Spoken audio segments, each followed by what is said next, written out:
गौरचन्द्राय राधिकायै तदालये कृष्णाय कृष्णभक्ताय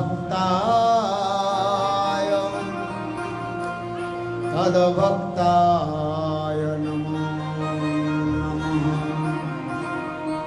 नमो महावदन्नाय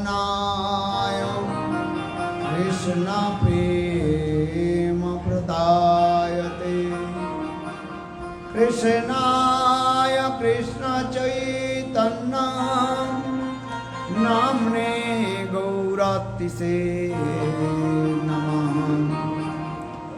हे कृष्ण करुणा सिंधो दीनबंधो जगत्पते गोपेश गोपिकान्त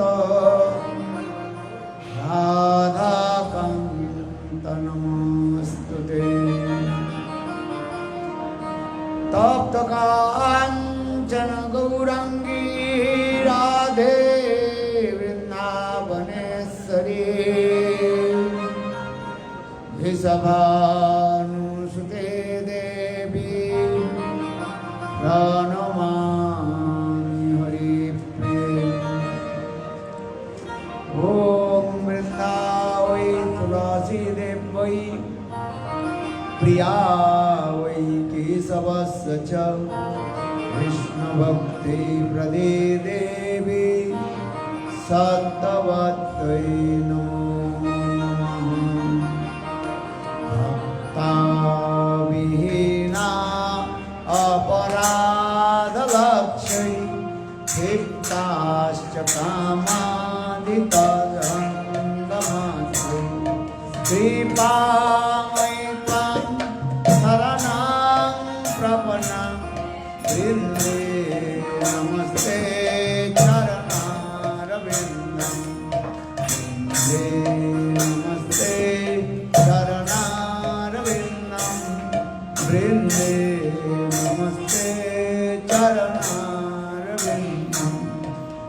भजामि राधां अरविन्दनेत्रां स्मरामि राधां मधुरस्मितास्यं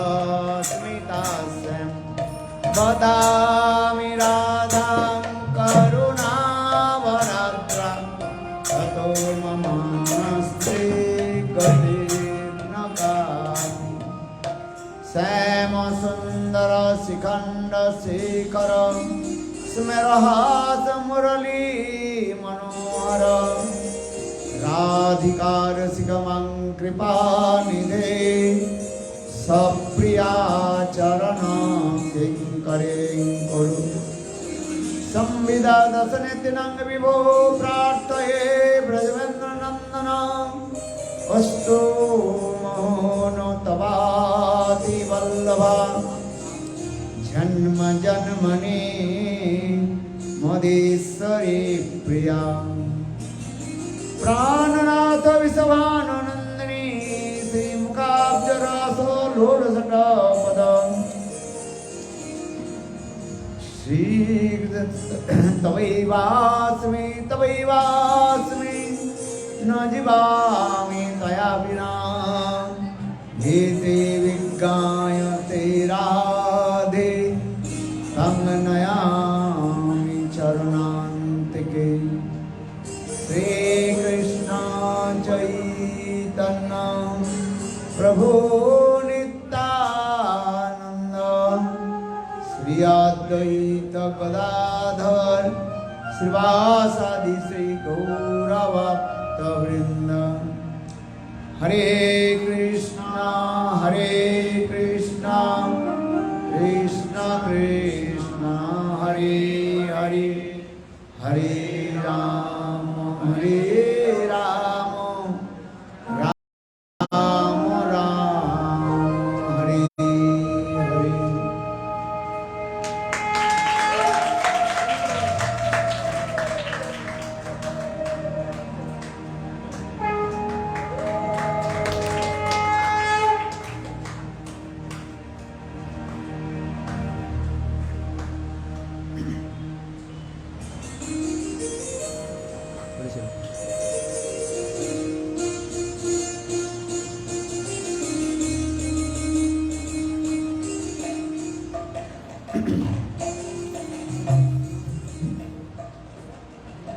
सर्वप्रथम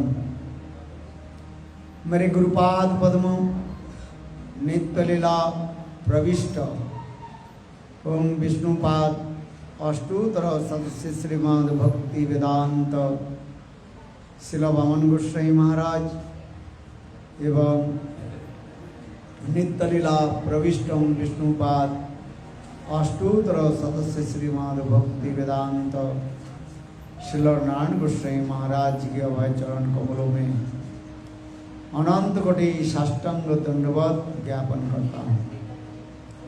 उन्होंने उनकी जीवन की प्राक काल में प्राथमिक समय में अनेकों भोग सुख आदि किया, किंतु अंत में देखा क्या जीवन में कुछ सार नहीं मिला। इसलिए वो समस्त राजा लोग अंत में सब कुछ छोड़ करके भगवान श्रीहरि की आराधना की, क्योंकि शास्त्र में भी कहा गया, भागवत में सुखदेव गोस्वामी वर्णन किया, कर्मण्यो भी आरोहमननम दुख हतई सुखाय च पश्येत पाप विपर्जय मिथुन चारिण निनाम। सुखदेव गोस्वामी पाद कहते हैं, महाराज परीक्षित, इस संसार में लोग कर्म करते हैं, किस लिए कर्म करते हैं? प्रश्न भी आता है,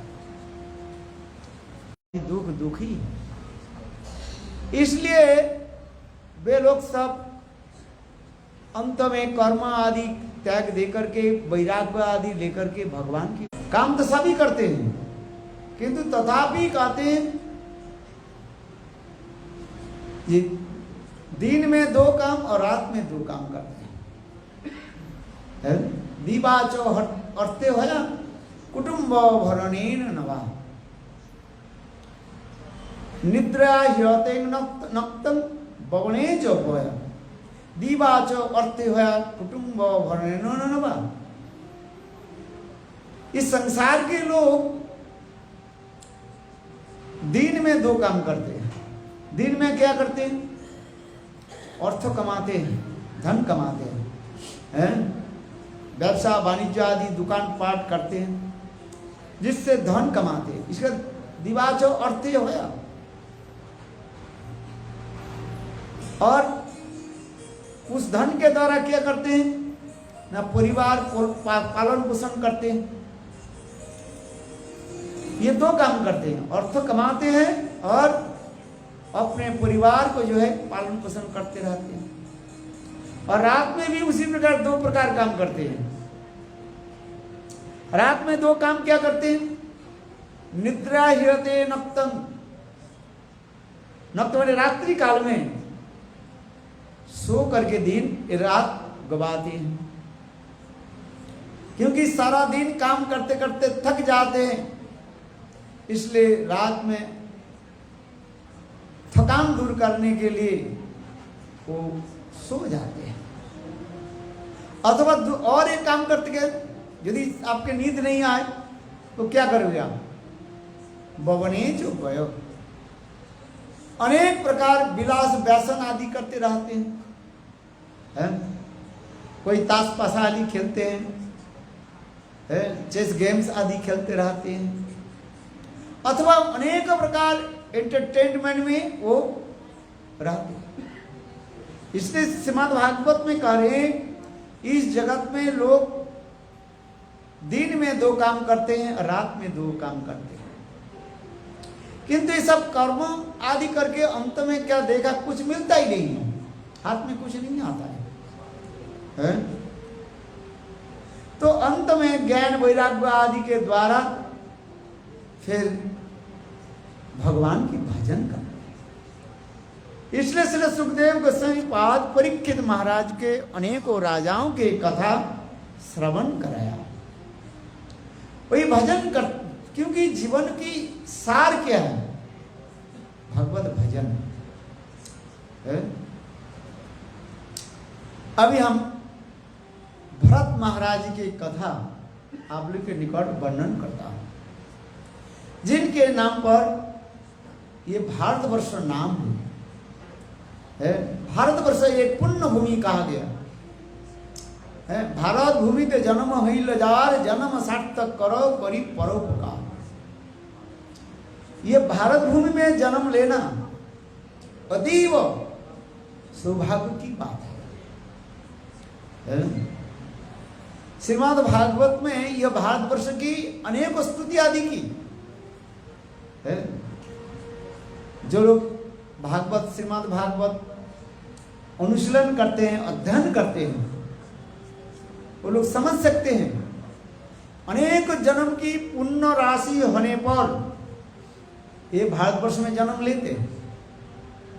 किंतु ऐसे से कुछ दुर्भागा भी लोग हैं, भारतवर्ष के जन्म लेकर के भारतवर्ष के छोड़ करके दूसरी स्थान पर चले जाते हैं।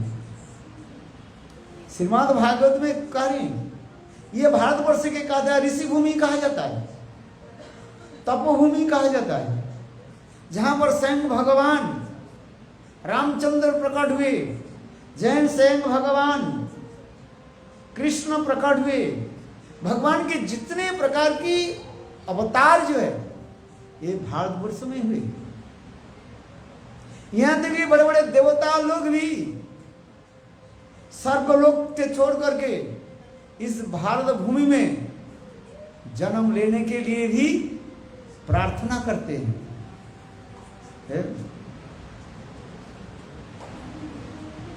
किंतु वर्तमान युग है क्या? अर्थनैतिक युग है।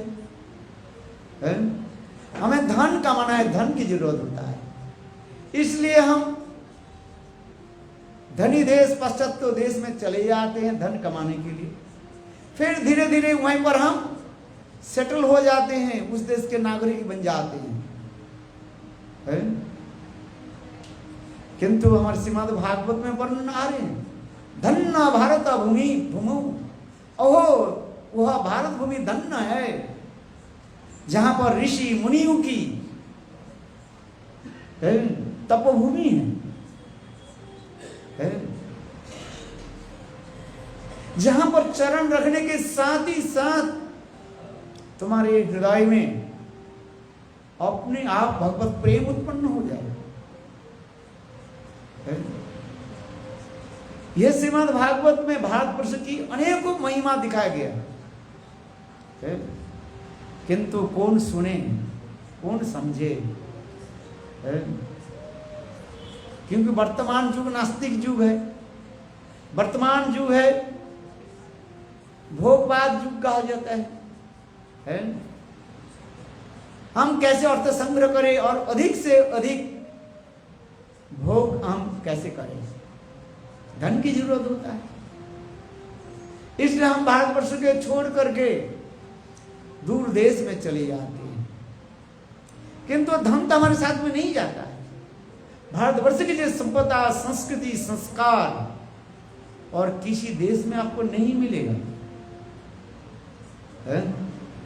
और देखो पाश्चात्य देशों के लोग भारतवर्ष में आकर रहना चाहते हैं, रहना चाहते हैं, और एक भारतवर्ष में विश्व में जहां पर वृंदावन है, भारतवर्ष छोड़ करके वृंदावन आपको कहीं नहीं मिलेगा है? एक ही ब्रह्मांड में, भारतवर्ष छोड़ दीजिए, एक ही ब्रह्मांड में एक ही वृंदावन, वो भी भारतवर्ष में है। देखो ये लोग विदेश में, इंग्लैंड, अमेरिका, वो लोग जन्म लिया और रोते हैं ये हम भारतवर्ष में रहें, वृंदावन में रहें है? वृंदावन में बास भलो जहां बहे जमुना पटरनी। वृंदावन को बास भलो है? वृंदावन के वास के लिए वो लोग तरसते रहते हैं। मुझे 10 साल की वीसा मिल जाए, 20 साल की वीसा मिल जाए, 1 साल की वीसा मिल जाए, तरस लाखों रुपया खर्च करके आते हैं, किंतु हम भारतवर्ष के छोड़ करके चले जाते हैं। कहते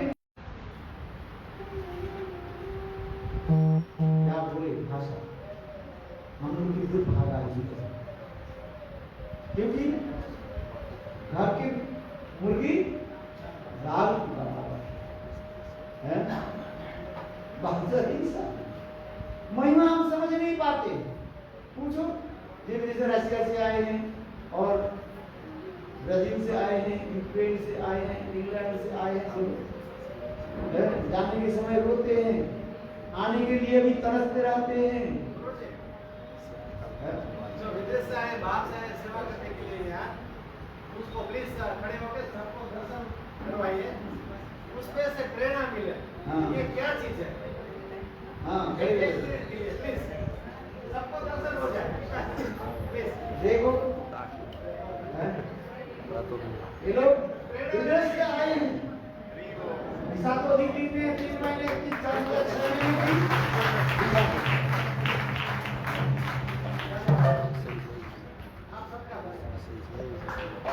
मेरे कहने की तात्पर्य है श्रीमद् भागवत में स्थिति हो रहे हैं, देवता लोग भी कहते मेरा भारतवर्ष में जन्म हो जाए। ये ऋषि भूमि है, तपोभूमि है। इंग्लैंड अमेरिका मुल्क पे पैसा की कम नहीं है, सुख सुविधा सब प्रकार की सुख सुविधा है, किंतु तथापि वो लोग अपने देश को छोड़ करके भारतवर्ष में आना चाहते हैं। और वो भारतवर्ष में कहा? नवद्वीप वृंदावन ऐसे स्थान पर जहाँ भगवान की लीला ललाम भूमि, भगवान की लीला ललाम भूमि पर रहना चाहते हैं। हम इसलिए कह रहे हैं हमारे भारतवर्ष के नाम कैसे पड़ा? इस भारतवर्ष के पहली नाम था अजोनाभ वर्ष। क्या नाम? अजोनाभ वर्ष है। किंतु ऋषभ देव के पुत्र भरत महाराज के नाम से एक भारतवर्ष नाम है। कोई लोग कहते हैं इसको शकुंतला के पुत्र भरत के नाम से भारतवर्ष नाम है, किंतु वास्तव रूप में श्रीमद् भागवत में प्रमाण दे रहे हैं नहीं। ऋषभ देव के जो सपुत्र थे, कितने पुत्र थे? 100 सन्स है। देखो उसमें सपुत्र में 81 जो है कर्मकांडी ब्राह्मण थे। कितने? 81 कर्मकांडी ब्राह्मण है। 9 जो नवखंड के राजा हुए, 90 हो गए ना, 81 90 हो गए। और 9 नवजगेंद्र हुए, वो भी अंतरिक्ष पुष्पलायन प्रबुद्ध, ये सब करके नवजगेंद्र हुए। कितने हो गया? 99 हो गया। और भरत महाराज, इस भरत महाराज के नाम पर भारतवर्ष नाम है।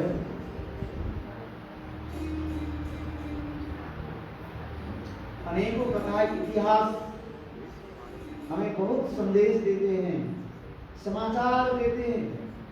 श्रीमद् भागवत में अनेकों समाचार संदेश हमें देते जा रहे हैं। अनेकों कथा बोले तो समय हमें चाहिए। सप्त दीपान्विता ये पृथ्वी देवी, सप्त टापू है, 7 टापू है, सप्त नदी समुद्र है। ये सब बहुत कुछ वर्णन है। अभी हम भरत महाराज राजा थे, और राजा होने के बाद अपनी सारी संपत्ति अपने पुत्रों के देकर के युवा काल में ही इस संसार के अनित्य जान करके मलबत त्याग दे करके और वन में जाकर के भजन करने लगे। क्यों? देखा मनुष्य जीवन की तात्पर्य क्या है। श्रीमद् भागवत में बार बार हमें संदेश दे रहे हैं, ये मनुष्य शरीर अतीब दुर्लभ है, और इस मनुष्य शरीर इसलिए दिया गया कैसे हम भगवान की प्राप्ति करें। नरतनु भजनेर मूल, ये मनुष्य शरीर जो है भजन की मूल कहा गया, मैंने जड़। मनुष्य शरीर छोड़ करके पशु पक्षी के द्वारा भगवत भजन नहीं है। ये भरत महाराज अपने जीवन चरित्र में हमें दर्शन दे रहे हैं, संदेश दे रहे हैं। और सुखदेव गोस्वामी महाराज परीक्षित महाराज को इसी कथा को जो श्रवण कराया। यह भरत महाराज अपने सब कुछ छोड़ करके जंगल में रहने लगे और गंडकी नदी के तट पर एक पर्वत, उस पर्वत के गुफा में अपने भजन साधना भी करने लगे। जहां पर गंडकी नदी, जहां पर शालिग्राम शिला प्रकट होती है, ऐसे शास्त्र में वर्णन। बहुत सुरम्य प्रदेश, भजन की अनुकूल परिवेश है। पुलह ऋषि के स्थान भी कहा जाता है यहाँ पर, ऋषि की स्थान, बहुत सुंदर परिवेश व स्थान। और भरत महाराज भजन करने लगे। एक दिन भरत महाराज भजन कर रहे थे और ठीक उसी समय एक आसन्न प्रसवा हिरनी है, अभी बच्चा देने वाली है, हिरनी है, मृगी, वो गंडकी नदी के जल पान कर रही। इतने समय एक शेर हुंकार करने लगे। शेर के हुंकार सुनते ही बस वो हिरनी डर गई और छलांग लगाने लगी। छलांग लगाते साथ ही साथ उनकी गर्भ से और उसके खाना पीना दूध आदि की व्यवस्था भी कर दिया। धीरे धीरे हिरण्यशिशु के बच्चा जो है बड़ा होने लगे और अपने आश्रम में ही रहने लगे। प्यार करो, कुत्ते भी आकर के आपके गोद पर बैठ जाएगी। बिल्ली रखी है, बिल्ली भी आपके पास आकर के आपके मुंह पर ऐसे चुम्बन करेंगे। उसी प्रकार वो हिरण्यशिशु भरत महाराज की पूजा के घर पर, जहां पर ठाकुर जी की पूजा करते हैं, वहीं पर आकर के तो बैठ जाते हैं। यहाँ से भी कभी कभी वो बच्चा टट्टी पेशाब भी कर देते हैं, पूजा की सामग्री के कहीं भी कंटेमिनेटेड कर देते हैं, दूषित कर देते हैं। इनको सूझ आती है, उनके ज्ञान थोड़ी है। तो उस समय भरत महाराज थोड़ा उनके डांटते हैं उंगली पर, और डांटने से वो छोटा बच्चा भयभीत होकर के आंखों से आंसू गिराते हुए बस वहीं पर लौट उठाते। देख करके भरत महाराज की हृदय द्रवित हो जाता है। फिर उसको हिरण्यशिशु के गोद में लेकर के फटबाते है। ऐसे करते करते कुछ समय बीत गया, 2, 1, 3 महीने, 4 महीने बीत गया। देखो, सभी जाति के एक स्वभाव है, अपनी जाति आ जाए तो उससे भी भिड़ जाते हैं। तात्पर्य क्या है? एक दिन कुछ हिरणी के झुंड आ गया, दल आ गया भरत महाराज की आंगन के आसपास, और वो हिरण्यशिशु, हिरणी के बच्चा वो हिरण के दल में ही वह पर है, और उनके साथ चलते चलते कहीं दूर चले गए। देखते देखते शाम हो गई, दिन छिप गए। भरत महाराज चारों तरफ ढूंढने लगे, वो हिरण की बच्चा कहाँ है, हिरण्यशिशु कहाँ है, दिखाई नहीं पड़ता। क्योंकि हिरण के बच्चे जो है अपने जाति हिरण आ गए ना, और उनके साथ कहीं दूर चले गए, दिखाई नहीं पड़ रहे। और इधर देखते देखते अंधकार भी आ गए। भरत महाराज चिंतित होने लगे, हमारे हिरण बच्चा कहाँ गए। और भरत महाराज ने क्योंकि पहाड़ के चट्टी पर चढ़ गए और चढ़ करके देखने लगे हिरण शिशु कहाँ गए। बहुत दूर तक ऐसे देखने लगे। हिरण शिशु के चिंतन करते रहे, कहाँ गए कहाँ गए। क्योंकि जिसके साथ प्रेम हो जाता है, प्रीति हो जाता है, आसक्ति हो जाता है, उसकी तो चिंतन आ जाता है। बहुत समय तक देखा, वो दिखाई नहीं पड़ा। धीरे धीरे अंधकार आने लगे। भरत महाराज विचार करने लगे, कहां गए। पहाड़ के और ऊपर चोटी पर चढ़ गए, ऊंचे शिखर पर चढ़ गए। किंतु पहाड़ के ऊपर कभी कभी जल की पैर वो हो जाता है, केवल खाई जम जाता है, शिकारी होता है। हरी हरी जैसे दिखाई पड़ता है ना। और वर्तमान में तो वो दिखाई नहीं पड़ा उनको। वो बस केवल हिरण के चिंतन करने लगे, हिरण बच्चे कहां गए। किंतु एक्सीडेंटली अकस्मात उनके पैर फिसल गए और जब से पर्वत के चोटी से नीचे गिर गया और गिर जाने के साथ ही साथ उसके प्राण वायु उड़ गए। बोलो वृंदावन बिहारी लाल की जय। हिरण के चिंतन करते करते वो शरीर छोड़ दिया। इसलिए दूसरी जन्म में उनको क्या जन्म मिला, हिरण जन्म मिला है। ये भागवत गीता में भगवान कहते हैं, जन जन वापी स्मरणं तज्जन्ते कलेवरम। मृत्यु के समय मनुष्य जैसे जैसे चिंतन करके शरीर छोड़ेगा और दूसरी जन्म में उसके वह शरीर प्राप्ति होगा। जन जन वापि स्मरणं स्मरणं कलेवरम सदा तद्भाव भावित। हे अर्जुन, यही तो संसार है। देखिए, स्त्री शरीर का है, पुरुष शरीर का है। क्यों हमें स्त्री शरीर मिला, क्यों पुरुष शरीर मिला। मृत्यु के समय जो जैसे जैसे चिंतन करते हैं। इसलिए श्रीमद् भागवत में पुरंजन पुरंजनी की भी कथा श्रवण कराया। पुरंजन पुरुष और पुरंजनी स्त्री के चिंतन किया और स्त्री चिंतन करते करते वो शरीर छोड़ा। दूसरी जन्म में उसको स्त्री शरीर मिला है। इसको आप टाल नहीं सकते। बहुत कहते हैं मेरे स्त्री शरीर क्यों मिला, मेरे पुरुष शरीर होते अच्छा रहता।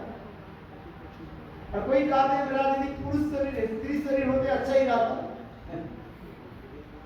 क्यों स्त्री शरीर और पुरुष शरीर मिलने के यही कारण बता रहे हैं। गीता में भगवान यही संदेश दे रहे हैं, विचार दे रहे हैं। देखो,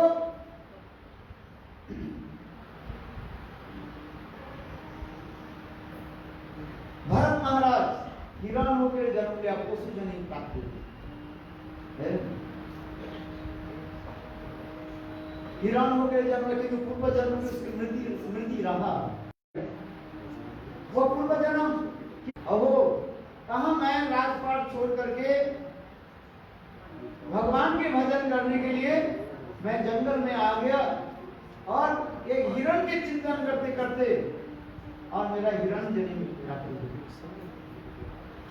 पशु जन्म में भगवत भजन नहीं होता है। यहाँ पर कुत्ते बिल्ली है, गाय भैंस कोई आते हुए कथा सुनने के लिए ना भजन करता है। आप बताइए। इसलिए मनुष्य शरीर है, इसलिए हम सत्संग करने के लिए आए हैं। किंतु देखो, वो हिरण पूर्व जन्म की स्मृति होने के नाते जहां जहां पर संत महात्मा होते थे वहीं पर खड़े हो जाते थे। किंतु संत महात्मा की भाषा को समझ नहीं पाते। मनुष्य की भाषा पशु कैसे समझे। इसलिए वो क्या करता था, वो हिरण संत महात्मा के पास आते थे जहां सभी केवल अपने आंखों से आंसू निकालते थे। हाय हाय मेरा दुर्भाग्य है। इसलिए तो बड़े भाग से मानव तोरु पावा, इसे तुलसीदास जी का नहीं है। ये मानव जरी के अत्यंत दुर्लभ है, माने और न माने। इसलिए वो हिरण क्या करने लगे, जहां पर संत महात्मा है बस उस आश्रम में दरवाजा पर खड़े हो जाते थे और आंख के आंसू की धारा प्रवाहित करते थे। संत महात्मा की भाषा समझ नहीं पाते, केवल आंखों से आंसू की आशा, आंसू की धारा प्रवेश करते, पूर्वजों के स्मरण करते और अपने के धिक्कार देते थे। ऐसे करते करते उनकी प्रारब्ध समाप्त होने पर वो हिरण्य किए कि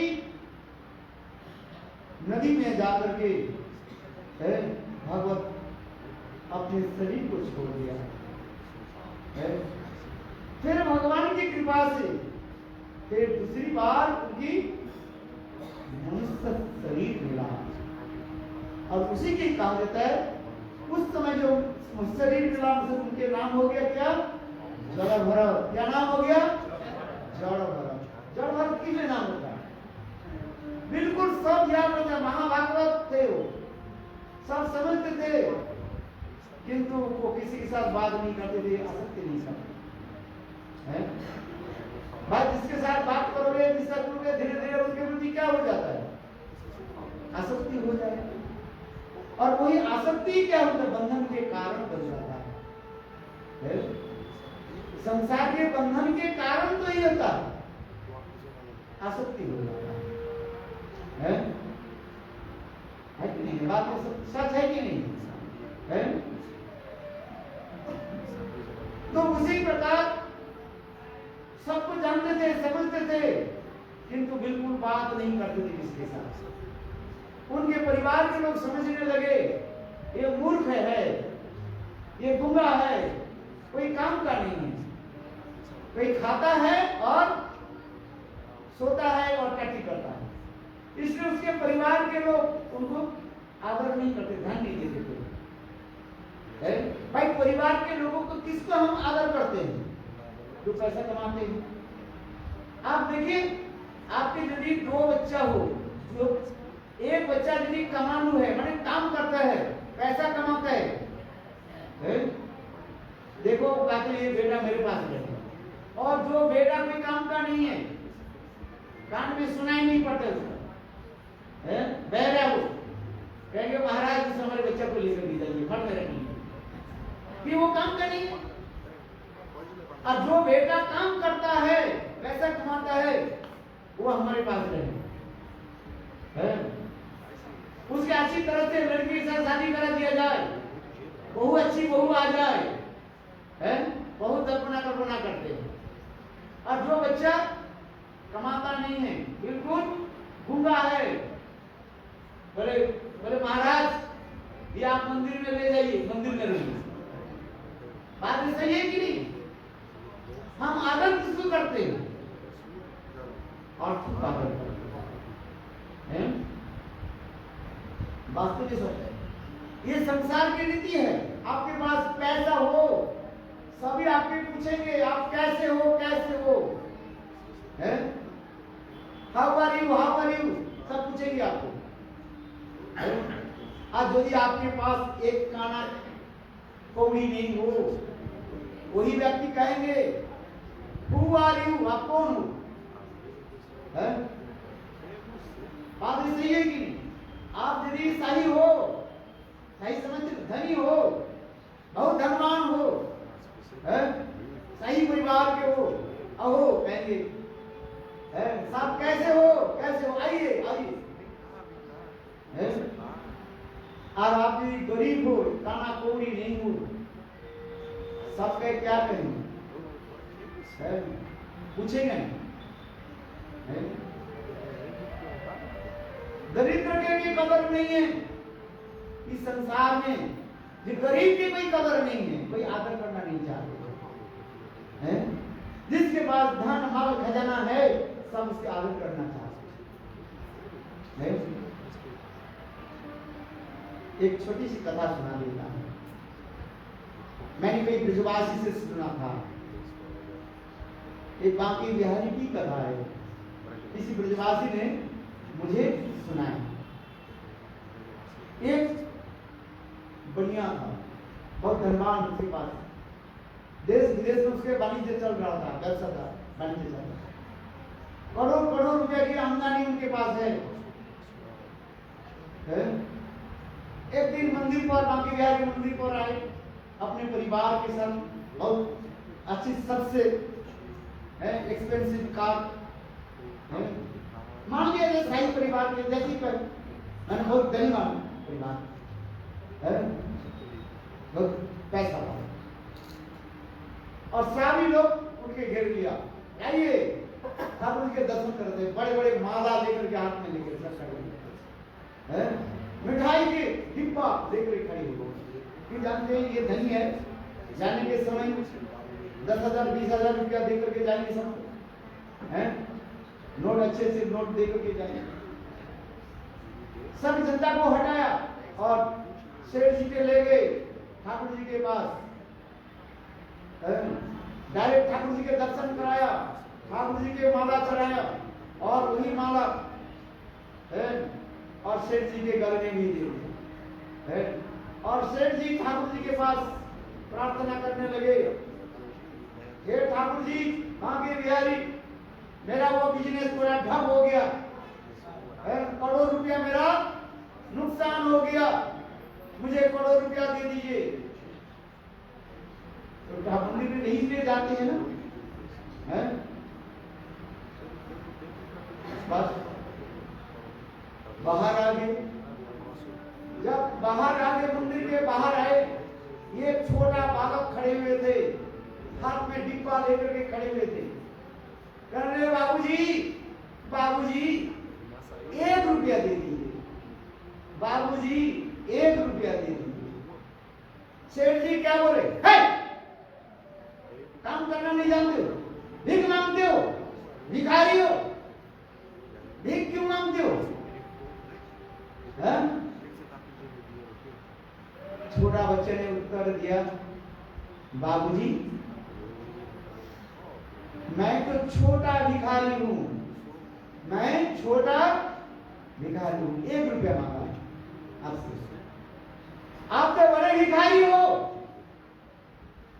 सेठ जी के भिखारी कहने के साथ ही साथ सेठ जी के आंख टुकड़ा हो गए, गुस्से हो गए, बोले मुझे भिखारी मत करिए,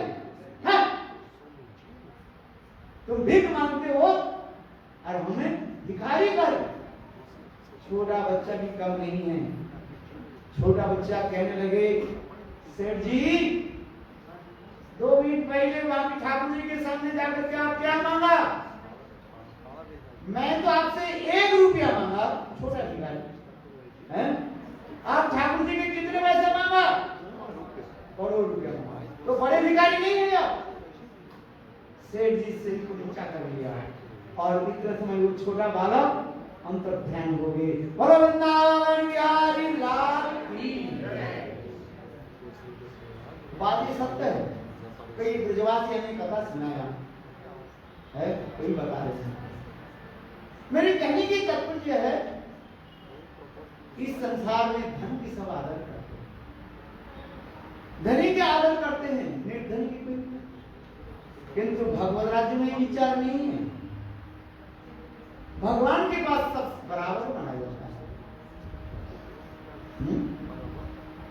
मंदिर में सबकी समान अधिकार है, कोई धनी दरिद्र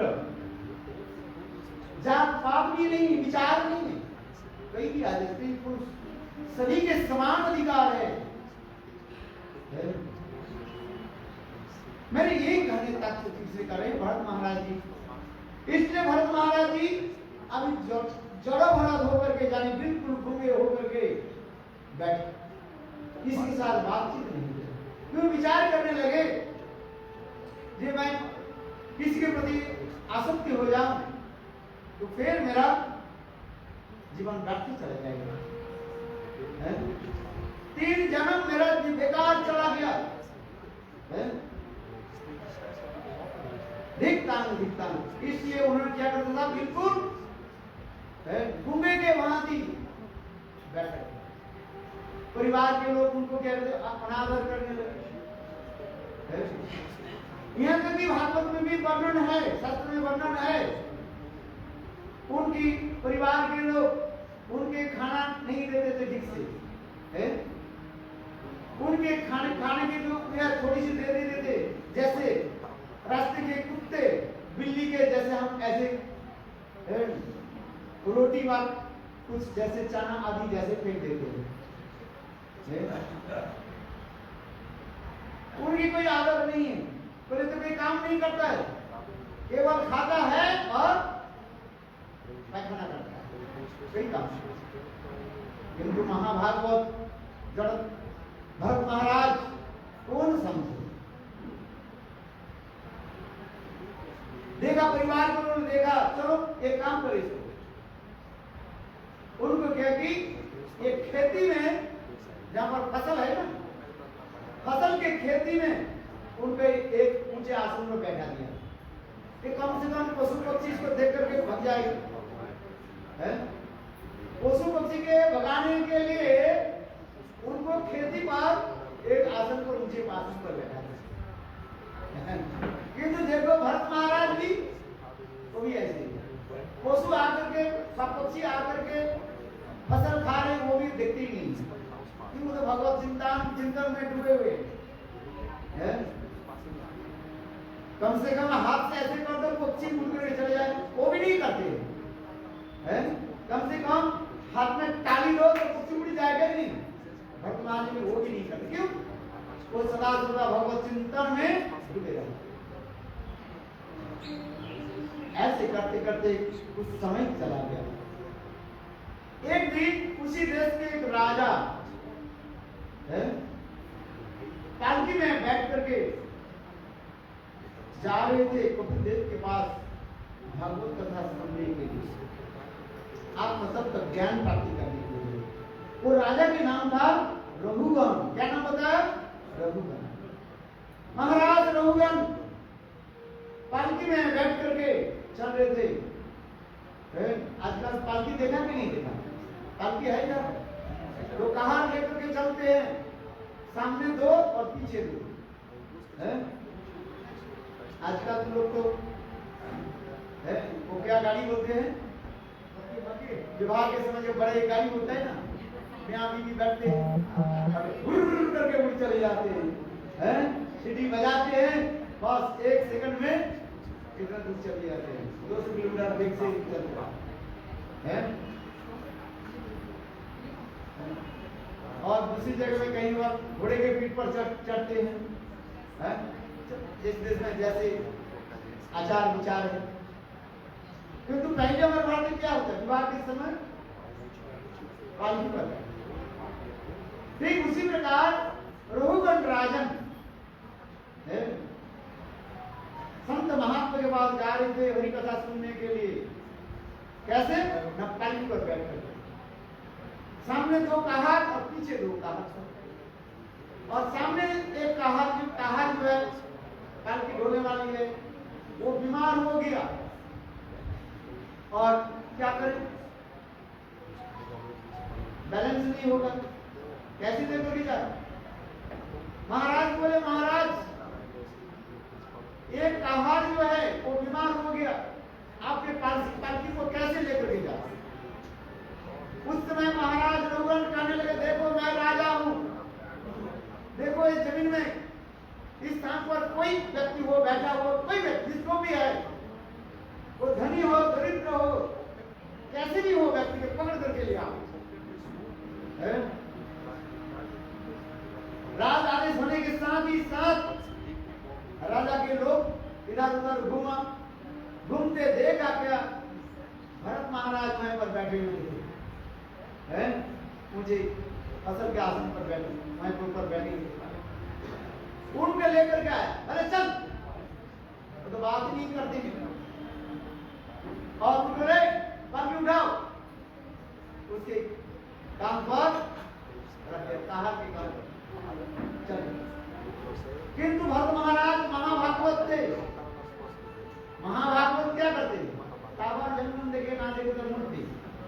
महाभागवत को स्थूल वस्तु नहीं देखते हैं, सर्वस्व उनके भगवत दर्शन होता है।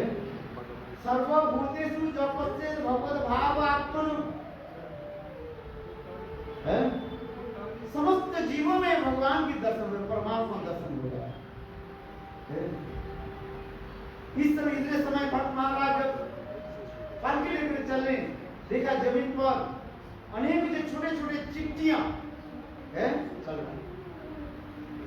भरत महाराज विचार करने लगे, ये चिट्ठियों को कैसे नहीं मालूम, इनके हृदय में तो भगवान है, आत्मा है, परमात्मा है, कैसे मैं इसमें पैर को इधर उधर करके रखने लगे और साथ ही साथ वो पलकी ऐसे हिलने लगे, और वो पलकी हिलने से महाराज रघुगण के शरीर भी ऐसे हिलने लगे, शरीर में कमर में दर्द होने लगे। रघुगण राजा कहने लगे, कहा तुम लोग इतने पलकी को क्यों हिला रहे हो? पीछे से कहा करने लगे, महाराज हम लोग की कोई दोष नहीं है, अभी जो नया जो व्यक्ति आए हैं जो पालकी लेकर के चल रहे हैं, इनको तो पता नहीं है किस प्रकार लेकर के चलना है। ये जो है पैर इधर उधर रख रहे हैं, इसलिए ये पालकी हिल रहा है। तब उस समय रघुगण राजन कहने लगे,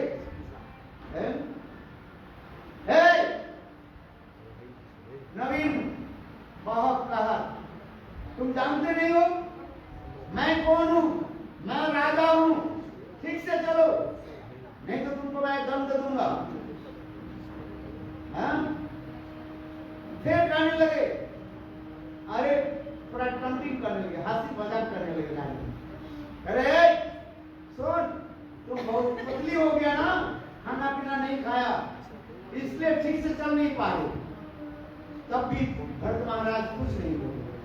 फिर दूसरी बोले, ओ तुम बहुत मोटे हो गया है, खा पी करके मोटे हो गया इसलिए ठीक से चल नहीं पाए। इसी प्रकार रघुगण राजन अनेक प्रकार के जो है ये शब्द आदि कहने लगे। आज जन्म से मान भरत महाराज जड़ भर मुख खुलाई नहीं, किसी के साथ कोई बात ही नहीं किया।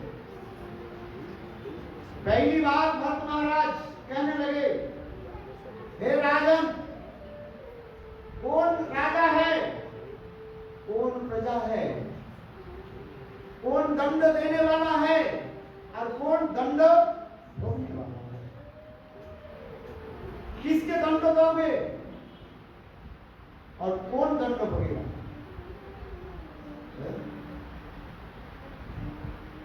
कौन मोटा है कौन पतला है, शरीर मोटा है कि शरीर पतला है, आत्मा पतला है कि आत्मा शरीर एक मोटा है। पहली बार भरत महाराज कहने लगे। इस कथा को सुन करके रघुगण राजन सबको बोली, कहा को बोली, पालकियों को चिंता हो, पालकी रखा और पालकी नीचे रखा। रघुगण राजन पालकी से बाहर आ गए, आकर के बोले, आप कौन हो, अपने परिचय दीजिए, मैं इसी कथा को सुनने के लिए मैं जा रहा था। ये शरीर क्या है, आत्मा क्या है, कौन राजा है कौन प्रजा है, मैं इसी के बारे में तो सुनना चाहता हूं। क्या आप वही स्वयं भगवान गोविंद देव है, क्या किसी छद्मवेश में हमारे पास आए, क्या आप भगवान हो, आप कौन हो? देखो रघुगण राजन बार बार उनके प्रणाम करके स्तुति आदि करने लगे। आप कोई दिव्य महापुरुष अथवा कोई महाभागवत है जिसको मैंने आदेश दिया, मैं मेरे पति को जो है रघुगण राजन स्तुति आदि करने लगे। आप मुझे बताइए, इस कथा को सुन करके देखो उस समय भरत महाराज रोहन राज के बहुत उपदेश दिया, हे राजन आप जो तत्व जानने के लिए जा रहे हैं, ये तत्व कोई ज्ञान विद्या बुद्धि पांडित्य के द्वारा समझ नहीं पाएंगे। इसे स्वयं भरत महाराज कहने लगे, क्या बोले, रघुगणे तप्तपसा न जाति न चेत्या निर्वापन न छन्दसा नैव जलावनि सूर्यै विना महतो पदरोज कविसेकम्। रघुगणे तप्तपसा न जाति न चेत्या निर्वापन सूर्यै। हे रघुगण राजन सुनो, ये आत्म तत्व के बारे में सुनो है, लिखा है रघुगणे तत्वसा नचेत्य निर्वापना। तपस्या आदि के द्वारा ही ये आत्म तत्व समझ नहीं पाए, न तो इच्छा पाठ पूजा आदि के द्वारा संभव भी नहीं है। निर्वापनाद गृहत्वा, गृह त्याग करके संन्यास भी ले ले, न छंदसा वेद अध्ययन के द्वारा भी संभव नहीं है। न जलाग्नि सूर्य, सूर्य देवता के जलदान के द्वारा वो भी संभव नहीं है। अग्नि आदि देवता की स्वस्तुति के द्वारा भी संभव नहीं है। कैसे संभव है? आत्म तत्व भगवत तत्व जानने के लिए एक ही उपाय बता रहे हैं, महतो पदरोजो अभिषेकम। जो महान पुरुष उनकी चरण कमल की जो राज धूल कणा, उस धूल कणा के द्वारा अपने को क्या करना पड़ेगा? अभिषेक करना पड़ेगा। जैसे हम ठाकुर जी को अभिषेक कराते हैं ना, पंचामृत के द्वारा दधि दुग्ध घृतम शहद और गुड़ा चीनी के साथ हम ठाकुर के स्नान का अभिषेक कराते हैं। ठीक उसी प्रकार जीवन में महापुरुष मिल जाए, संत महात्मा गुरुपाद को मिल जाए, उनकी चरण रज के द्वारा आप अभिषिक्त हो जाए। तात्पर्य क्या है? उनकी चरण में अपने को समर्पित कर दीजिए है, और कुछ करना नहीं है बस। इसलिए कहते हैं महतो पदो रोजो अभिषेक, और कुछ करना नहीं है। भागवत महाभागवत के चरण कमल में अपने को समर्पित कर दूंगा और कुछ करना नहीं है। देखो अपनी प्राप्ति हो जाए, इसी जन्म में भगवत प्राप्ति। यही रोहन राजन इसलिए कह रहे हैं, भरत महाराज कह रहे हैं, रघुगणे तत्वसाजा जीनते ज्ञान निर्वाप राधिवा न छंदसा नहीं व जलाग्नि सूर्य बिना महतो पदरजो। उनकी चरण रज के द्वारा आपको सीखा, यानी उनके आदेश उपदेश के पालन करो, बाद में कुछ करना नहीं है।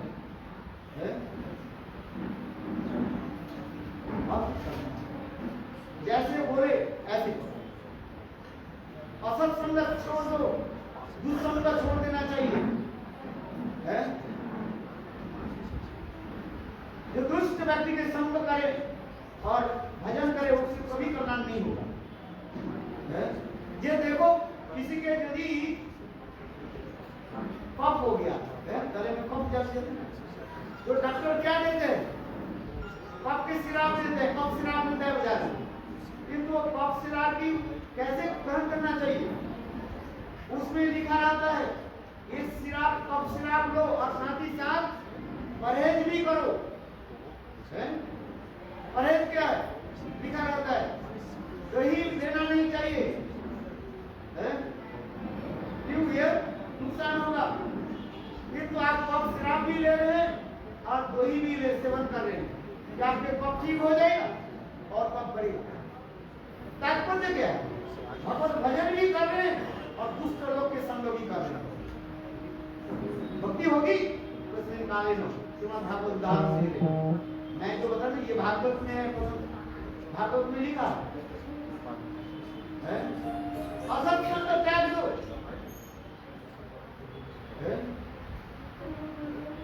यही तो कार्य, इसलिए कहते हैं महतो पत्र जो भी से कम नहीं, मैं दूसरे भी संग करता रहूं और मैं नाम भी जप करता रहूं। बुलोटिया वाले को नाम पाए नहीं बात है, वो उल्टा फल होगा और भी तुम्हारे कब बढ़ जाए। इसलिए कहते हैं तो दुस्संगो उत्सृज्य, श्रीमद् भागवत में सुखदेव गोस्वामी पाद कहते हैं ततो दुस्संगो उत्सृज्य, पहले दुस्संग के त्याग करो, असत्संग त्याग कर दो। जो दुष्ट दुराचारी बदमाश है, परस्त्री अपहरणकारी है, सुनो अच्छी तरह से, परस्त्री अपहरणकारी है, परधन अपहरणकारी, स्टूपिड नॉनसेंस रस्केल, उसको त्याग दो और उसके भी साथ रखो, मोबाइल से बात करो और हरिनाम करो, नाम होगा नहीं होगा। एक तत्व दुस्संगो उत्सृज्य सज्जे संगेश, संत महात्मा के संग है। नहीं गुरुदेव, मैं उनके साथ भी मित्रता रखूं और भगवत भजन करूं, होगा? आप बताइए। है परस्त्री को अपहरण करने वाले, देश ले लिया साधु ब्रह्मचारी, रावण जैसे, रावण के साथ संग करे और भगवत भजन करे, होगा? ऐसे दुराचारी के साथ संग त्याग देने की भी शत्रुता है। शास्त्र में लिखा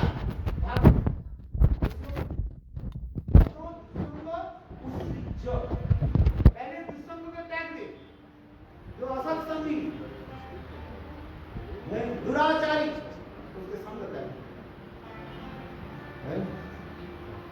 मेरी कहने की यही बात, इसलिए रघुवन राज, इसलिए भट्ट महाराज करें रघुगण, सुनो रघुगण, महतो पद रजो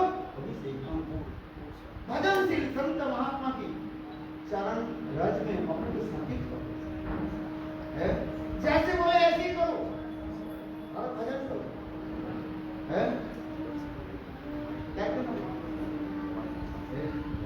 बहुत सुंदर सुंदर कथा है भरत महाराज जी का। उस समय रघुवन राजन बहुत लज्जित थे, क्यों? कहाँ भगवान, ये कहाँ संत महात्मा, उत्तम महाभागवत भरत महाराज, और उनको मैंने क्या की, मेरे पल की रोने के लिए मैं लगाया, इसलिए वो बहुत लज्जित थे, क्षमा करते हैं। इसके आगे की भी कथा भी है श्रीमद् भागवत में है।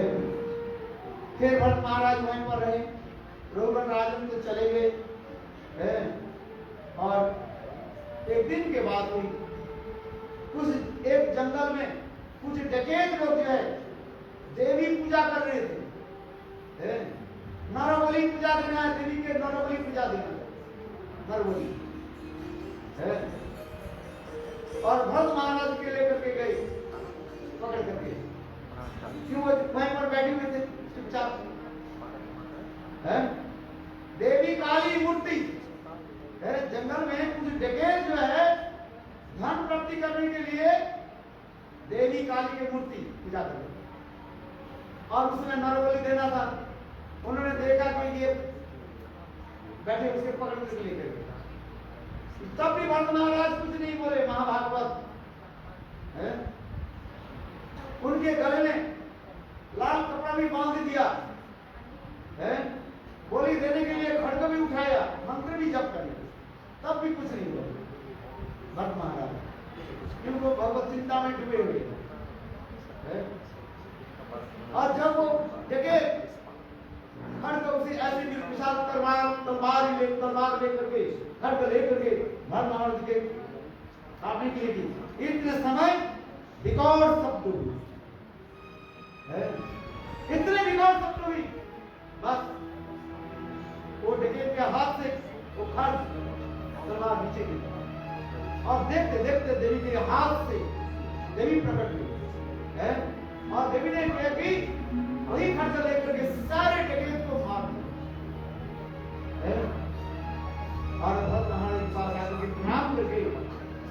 कार्य करना है। इसलिए वो देवी के कहा जाता है क्या क्या देवी कहा जाता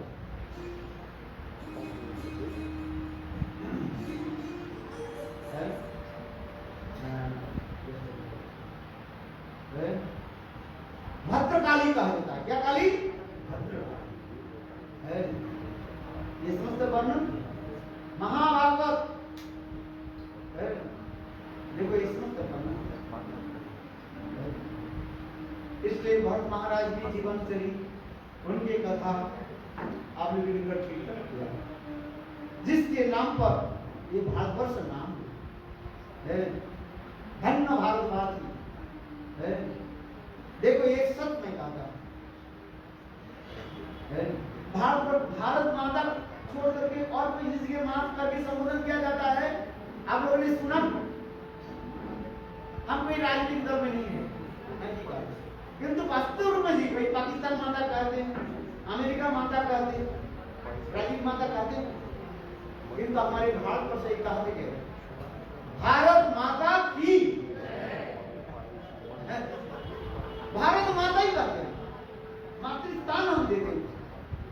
हम कोई राजनीति के नहीं जा रहे हैं, किंतु वास्तव जो है हम जन्म से, हम बचपन से ये सीखा, कोई सिखाया नहीं गया है।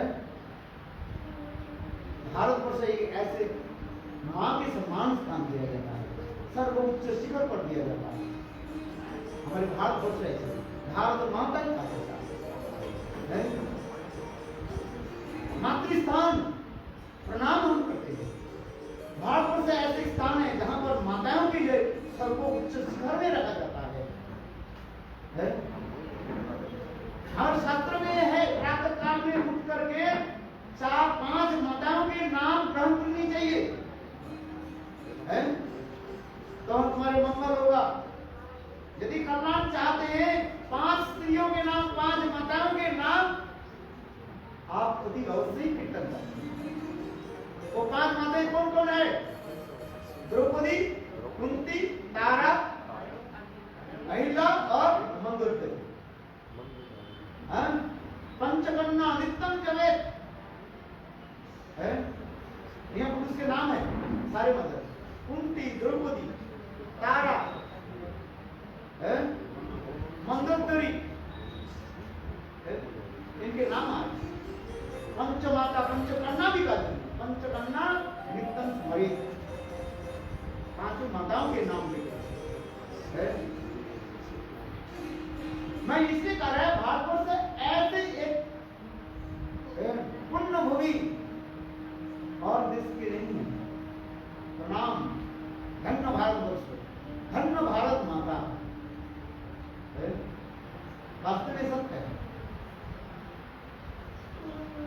जिसमें मैंने कहा कि भारत जिसके नाम पर भारतवर्ष का नाम है भारत है। इसलिए भरत महाराज की हम बार बार प्रणाम करते हैं। थोड़ी सी कीर्तन हो जाए, आगे की कथा हम श्रवण कराते हैं। अजामिल की कथा हम भजन करेंगे। जय राधा मान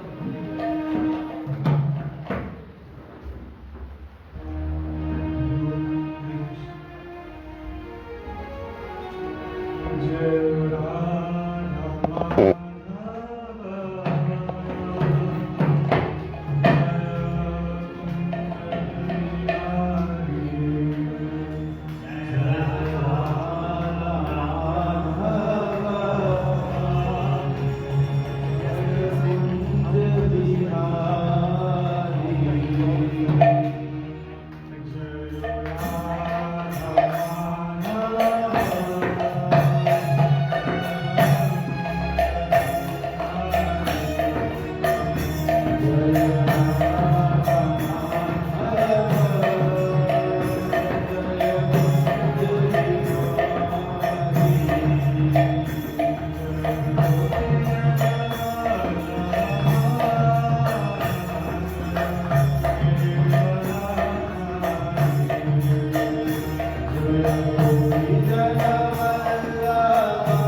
की लाल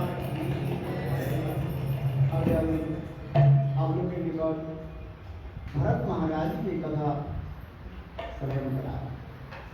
श्री सुखदेव गोस्वामी महाराज परीक्षित महाराज के निकट अनेकों पाप पुण्य की बारे में भी कथा सुना। क्यों इस संसार में जब मनुष्य रहता है पाप तो करते ही रहते, पुण्य भी हो जाते हैं। अच्छा, कोई पाप नहीं किया ऐसे कोई व्यक्ति है जान में अनजान में, knowingly unknowingly हम कहीं न कहीं पाप कर देते हैं। जैसे देखो हम चल करके आए हैं, चलो आप कहते हम गाड़ी में आए, कार में आए, किंतु पैदल तो 2 कदम का आए, कितने चिट्ठियां कैसे तो कुछ भी तो मार दिया, वो भी पाप माना जाता है। जान करके हो, अनजान नहीं हो, नहीं और अनजान हम कहीं न कहीं प्राणी हत्या कर देते हैं। वेदों में लिखा है प्राणी हत्या महापाप पाप है। अहिंसा परमो धर्मो नॉन वायलेंस है। हिंसा करना नहीं चाहिए, इसको हत्या करने का आपको अधिकार नहीं है। जिसके प्राण संचार नहीं दे सकते हैं, दूसरे के मारने का अधिकार तुम्हारा नहीं है। इसी पाप के बारे में सुखदेव गोस्वामी पाद परीक्षित महाराज के कहने लगे कि राजन, इस संसार में मनुष्य अनेकों प्रकार पाप करते रहते हैं। कई प्रकार के पाप हो जाता है? पाप, बुद्धि पाप, महापाप, महापाप, अनेकों प्रकार पाप हो जाता है। गो हत्या, ब्राह्मण हत्या, पशु हत्या, पक्षी हत्या, माता पिता के अनादर करना, ये भी पाप का है। गुरुजनों के अनादर करना पाप हो जाता है। झूठ बोलना ये पाप हो है। पाप के अनेक को दिया गया, कैटेगरी दिया गया। और उसी प्रकार पापी, महापापी, अति पापी, महापापी, इस प्रकार की जाती है। तो ये पाप करने वाले व्यक्ति को क्या होता है? उसके जन्मलोक में जाना पड़ता है। और उसी प्रकार पुण्य भी करते हैं लोग, जैसे पाप भी करते हैं, कोई पुण्य भी करते तो है। कोई मंदिर में जा दे, दान कर देते हैं, किसी को वस्त्र दान कर देते हैं, किसी को अन्नदान कर देते हैं। ये भी दान की वाली भी काफी सारी, इसके द्वारा पुण्य हो जाता है। इस पुण्य के द्वारा जी उच्च आदि लोक में चले जाते, सर्व आदि लोक में चले जाते हैं। तुम भुक्ता सर्व लोकम, तुम भुक्ता सर्व लोकम विशालम क्षीणे पुण्य मत लोकम विसंति। पुण्य आदि का फल स्वरूप उच्च सर्व आदि लोक में चले जाते हैं। और वहीं पर अनेकों प्रकार सुख भोग के उपरांत इस संसार में आना पड़ता है, क्योंकि स्वर्ग में मृत्यु के शब्द नहीं है। क्यों वहीं पर अमृत भोजन करते हैं, अमर बन जाते हैं, किंतु वो अमर उतने ही समय तक रहता है, फिर इस संसार में आना पड़ता है। और इस संसार में फिर पाप पुण्य में लिप्त हो जाते हैं, करते रहते हैं। किंतु जो पाप करते हैं उसके जम लोक में जाना पड़ता है। शास्त्र में लिखा है वो हत्या, गाय को मारना वो हत्या कहा जाए, महापाप कहा जाए। ब्राह्मण हत्या, गुरु हत्या, दूसरे के धन चोरी कर लेना, धोखाबाजी देना, रिश्वत लेना, ये सब क्या है? पाप का है। झूठ बोलना, बुरी नजर डालना, ये सब के पाप में आ जाता है। बुरी नजर वाले तेरे मुंह डाला, देखा जाता है, ये पाप में आ जाता। उसके पाप के फलस्वरूप उनको अनेकों नरक में जाना पड़ता है। जब महाराज उनके लिए दंड देते हैं, जब महाराज के लोग वहीं पर आता है, खलते हुए तेल में उसको डाल देते छटपट छटपट। ये समस्त विवरण है श्रीमद् भागवत में सुखदेव गोस्वामी पाद परीक्षित महाराज ने पापियों के बारे में सुनाया और उस मतलब पापी किस प्रकार जम लोक में जा रह करके जमदूतों के द्वारा ऐसे कष्ट होते करते रोते रहते। इस प्रकार सुन करके परीक्षित महाराज के हृदय जरूर हो गया। उस समय परीक्षित महाराज सुखदेव गोस्वामी पाद के निकट एक प्रश्न पूछा। कहने लगे, हे गुरुदेव, हे भगवान, ऐसे संसार के लोग तो पाप भी करते रहेगा, पुण्य भी करते रहेगा, इसलिए उसके बार बार आना जाना पड़ेगा, क्या उससे उनके छुटकारा कभी नहीं होगा? जैसे मैंने कहा, आप पुण्य करके स्वर्गलोक में गए, फिर स्वर्गलोक में भोगांत के बाद संसार में आ गए, फिर यहाँ पर पुण्य किया, पाप किया, नरक में गए और स्वर्ग में गए। यह इसी प्रकार से आना जाना चाहिए। इसलिए परीक्षित महाराज ने प्रश्न पूछा, क्या ऐसे लोगों की कल्याण को भी नहीं, ये बार बार केवल नरक में जाएगा, नरक से बाहर आएगा, फिर जाएगा, तो उसके कल्याण कैसे, उसके मुक्ति के कुछ उपाय बताइए, अर्थात पाप से छुटकारा मिले और ऐसे भी स्थान प्राप्ति हो जिससे पुनः उसके जन्म ना हो। इस कथा सुन करके सुखदेव गोस्वामी पाद कहने लगे, ये महाराज परीक्षित, हाँ एक उपाय है, तो वो भी कथा मुझे बताई। उस समय कहने लगे, देखो, कोई एक बार भगवान के नाम ले, एक बार सकृत ओपी गियते श्रद्धा हिलोया एववा, श्रद्धा के साथ वह हिला इच्छा की अनिच्छा से एक बार प्रभु के कोई नाम ले ले, उनके सारे पाप नष्ट हो जाता है और पुनः संसार में आना नहीं। इस कथा को सुन करके परीक्षित महाराज प्रसन्न हुए। इसके बाद सुखदेव गोस्वामी पाद कहने लगे, परीक्षित, तुमको मैं एक प्राचीन इतिहास सुनाता हूं, सुनो, ध्यान से सुनो। महापापी, घोर पापी जघन्य कहा जाता है, वो महापापी भी एक बार सकृत ओपी, एक बार प्रभु के नाम ले लेते हैं, उसके सारे पाप नष्ट हो जाते हैं। यहां तो उसे पाप करने की उसकी प्रवृत्ति भी नहीं आई और उतना पाप भी नहीं कर सकते। एक भगवान के नाम लेने बाद एक कृष्ण नामे जदो पाप हरे पापी शब्द नहीं तदो पाप हरे, एक कृष्ण नाम भगवत नाम ले ले बस सब पाप नष्ट, पाप ही करनी चाहिए। इस कथा को सुन करके महाराज ने मुझे कोई उदाहरण के साथ समझाई। उस समय सुखदेव गोस्वामी पाद परीक्षित महाराज के निकट एक सुंदर उपाख्यान सुनाया।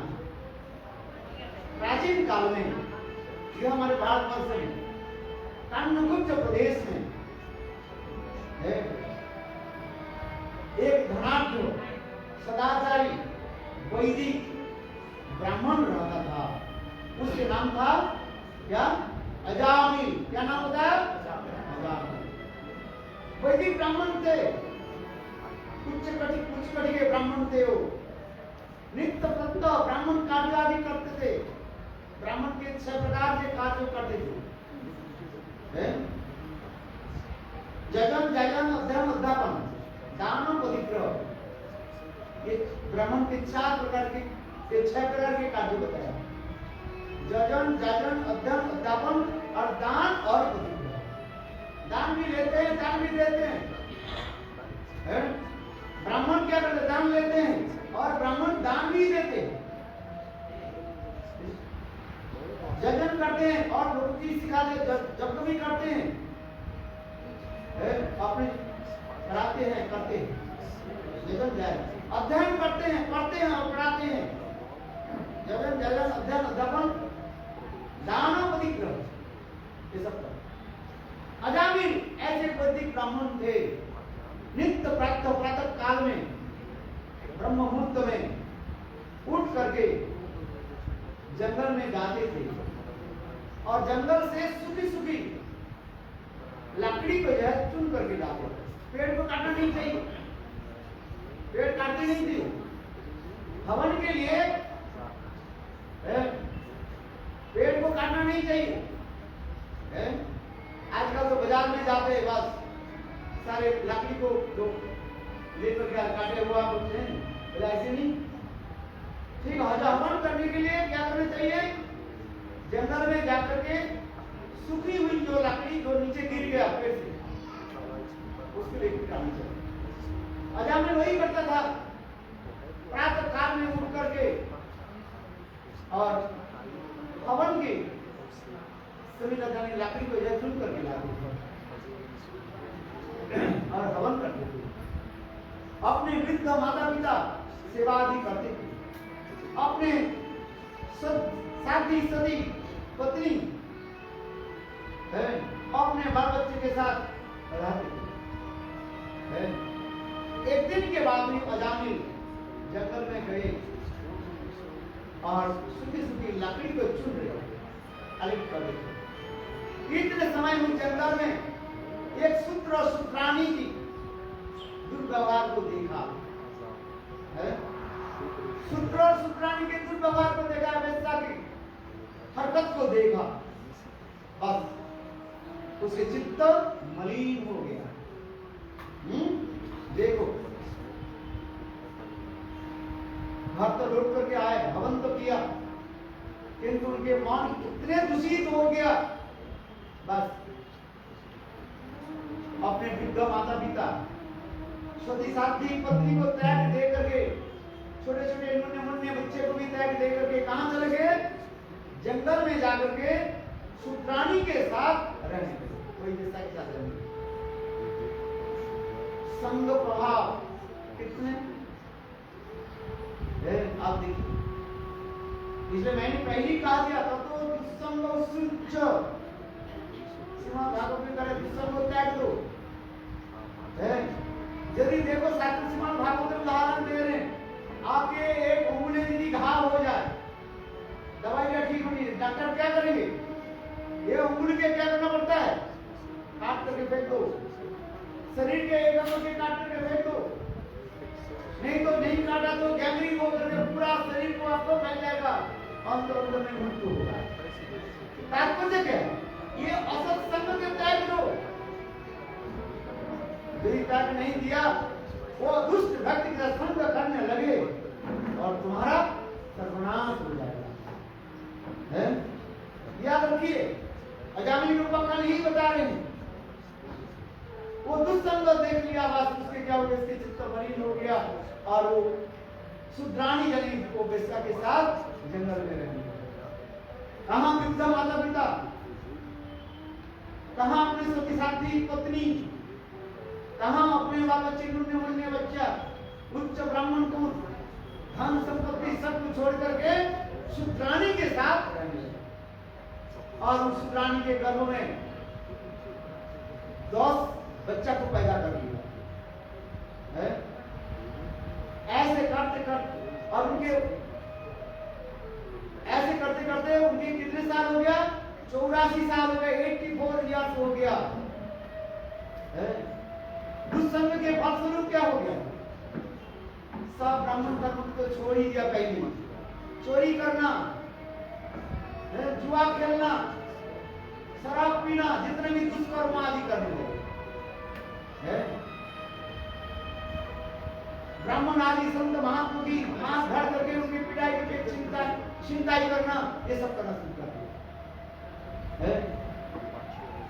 एक दिन के बाद में वो शुद्राणी जनी वेश्या के अंतिम जो बालक जो जन्म लिया, उस समय अजामिल बाहर कहीं चले गए थे चोरी डकैती करने के लिए। और उसी समय एक संत महात्मा लोमस ऋषि उस अजामिल की झोपड़ी के सामने आकर के अपने आसन लगाया था। संत महात्मा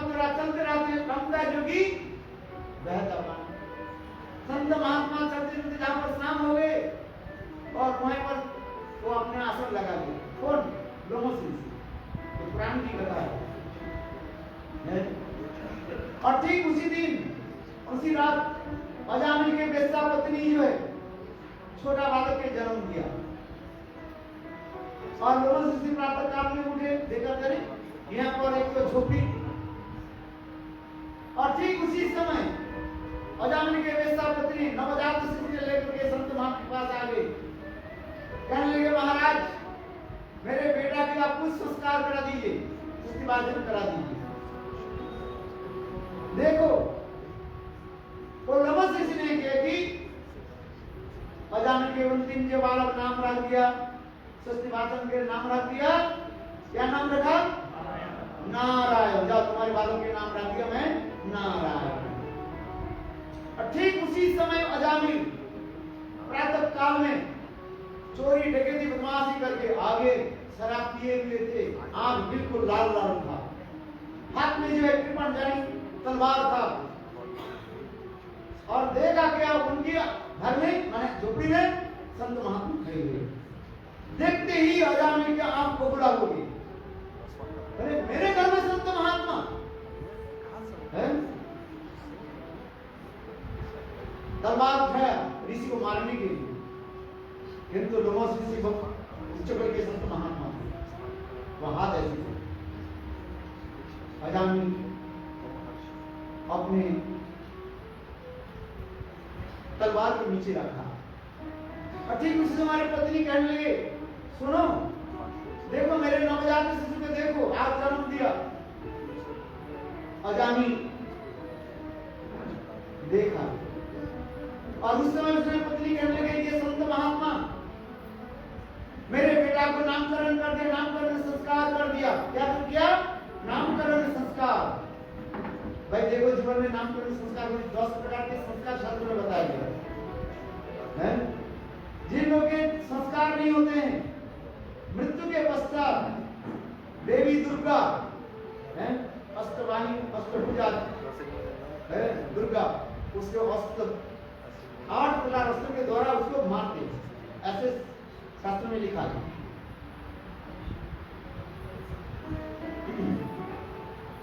इसलिए कहने लगे देखो मेरे बेटा को नाम संस्कार करके संत महात्मा, इसको कुछ दक्षिणा दे दो, पैसे दे दो। अजामिल बोले दक्षिणा मैं किसी संत महात्मा को दक्षिणा नहीं दे। अरे संत महात्मा कोई भी हमारे पास आ जाए मैं तो बिल्कुल उसे काट करके उनसे सब छीन लेता हूं। चलो आपने कहा जे मेरे बेटा के नाम संस्कार कर दिया, चलो इसको मैं प्राण दान दे दिया। संत महात्मा आज छोड़ दिया है। बोले संत महात्मा क्या नाम रखा मेरे बेटे के नाम? वो कहने लगी क्या नाम रखा? नारायण। बोले क्या? पापी के मुख से भगवत नाम नहीं होते है।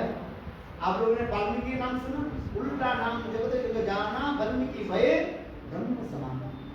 ये वाल्मीकि जीवन चरित्र में ऐसे कहा जाता है पहले तो सुरत्नाकर था, डकैत था, नारद ऋषि की कृपा से तो उल्टा नाम राम नाम नहीं मरा जप करके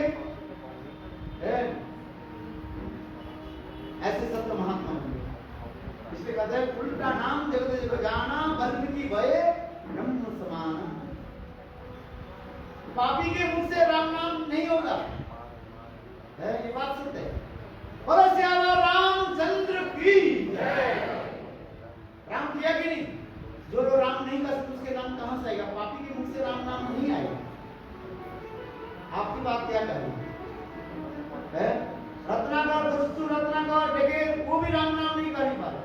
नारद ऋषि कहा अरे एक राम नाम तो करो, वो राम नाम कर नहीं पाए। बोले अच्छा मरा को उल्टा करके मरा बोले मरा करो, राम नाम उच्चारण है। इसलिए अजामिल अपने बेटा के नाम बोल नहीं पाया। बोले क्या इतने पापी है ना? सतो जन्मी जगमान वासुदेव समर्चे तन्मुखे हरिनाम तिष्ठन्ति भारत है। स्वयं भगवान कहने अर्जुन सुनो एक जन्म नहीं 100 जन्म जिन लोगों ने वासुदेव भगवान के अर्चन किया, पूजन किया, वही लोग भगवत नाम कर सकते हैं। 100 जन्म में जो पुराना वासुदेव समर्चित तन्मुखे हरिनाम तिष्ठन्ति भारत। अजामिल महापापी थे, उनके मुंह से नाम उच्चारण नहीं हुआ। देखो संत माता उस समय ऋषि कहने लगे, तुम्हारे बेटा के मैंने क्या नाम रखा? नारायण। देखो संत महात्मा मुंह से आगे। तब अजामिल ने कहा, हाँ मेरे बेटे के क्या नाम रखा? नारायण। अरे इसलिए नाम लेना ना, किससे लेना चाहिए? संत महात्मा सदगुरु से नाम लेने से, तब ये नाम उच्चारण होगा। ये भी है, लिखा तो रहता है, सब मंत्र तो सब जगह लिखा रहता है? आप कहे गोपाल मंत्र, कहे काम करते, जो भी मंत्र बाजार में मिलता है ना, मंत्र के किताब मिल जाएगा। जो आप मंत्र चाहे सब मंत्र के किताब मिल जाएगा। क्या वो किताब से मंत्र पढ़ने से सिद्धि होगी? नहीं। इसलिए कहा जो मंत्र सिद्धि कर चुके हैं, मंत्र के अनुभव कर चुके हैं, वह संत महात्मा गुरु से मंत्र लेना चाहिए, नहीं तो होगा ही नहीं। है सांप पकड़ने वाले जो मंत्र होता है, किताब में तो लिखा है, मंत्र जब करके सांप को पकड़ो, 5 रुपया आप ले जाइए, बाजार में जाइए, सांप पकड़ने वाले मंत्र है ना, मैं लिखा है। अब उस मंत्र पढ़ के सांप के पास करो, कोबरा को काट दो। मंत्र सिद्धि करना पड़ता है। जो मंत्र सिद्धि किया, उससे मंत्र लेने पर तुम्हारे काम होगा। यही शास्त्र के विचार है, इसलिए गुरु करना पड़ता है। बहुत लोग कहते हैं हमें गुरु करने की क्या जरूरत है? अरे ये तो मंत्र सब जगह लिखा, हरे कृष्ण लिखा है। हम हरे कृष्ण की माला खरीद लेंगे, हमको 10 रुपया की, 5 रुपया, 25 रुपया की माला खरीद लेते हैं और हम अपने जप करते हैं। अरे नहीं,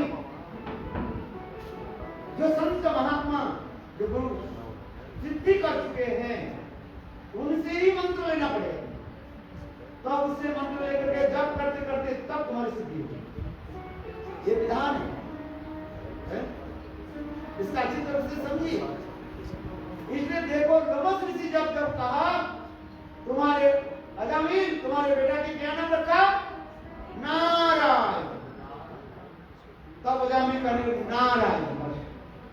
हमारे आचार्य के पास कहते हैं, अजामिल जिस समय अपने बेटा के नाम लेकर के पुकारा नारायण, उस समय उनके सारे पाप नष्ट हो गए।